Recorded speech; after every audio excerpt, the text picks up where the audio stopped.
I didn't know what to believe anymore. She was a Christian. She thought she married a Christian, and now I'm saying I'm not sure what's true anymore. Isn't it a remarkable coincidence? Almost everyone has the same religion as their parents.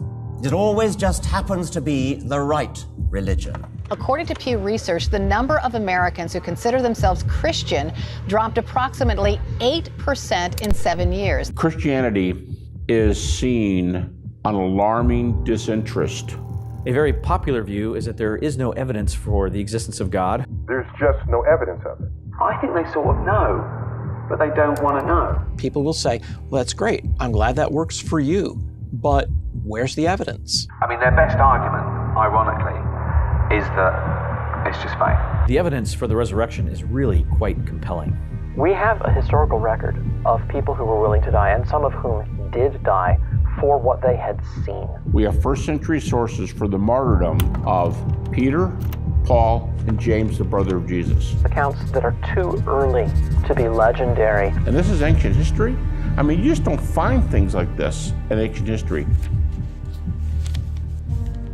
One by one, those ancient belief systems have vanished from the face of the earth, and we seem to get on just fine without them. This is not something that just has to be taken on blind faith. It's shocking to me how much even skeptical scholars will often grant regarding the resurrection. I mean, to me, this is just a tight argument for which we have good sources. The Shroud of Turin. Shroud of Turin mystified the world for centuries. Now there's new research that may disprove the claim of people who've said it's an elaborate fake.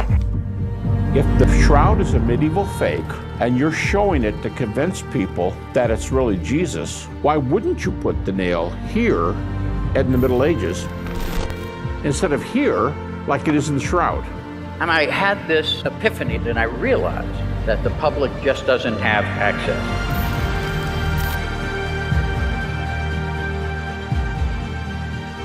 So the question becomes, for those who doubt the resurrection of Jesus, what do we do with these historical facts? Perception is reality, and the perception is that we are naive. I think we're doing society a tremendous disservice. I remember debating with Christians in college, arguing against Christians. The types of answers we're giving in response to tough questions is embarrassing. And he said, I understand you don't believe the Bible is the Word of God.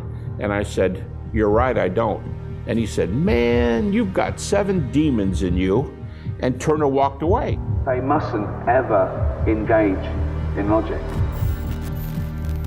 I believe the evidence has the power to change society. If they don't hear the answers, the next generation will think there aren't any answers. Pizza and bonfires, that was all they were interested in. Nobody wanted to answer my questions. What if the general population was aware of 1/10 of the evidence? It would fundamentally shake up society.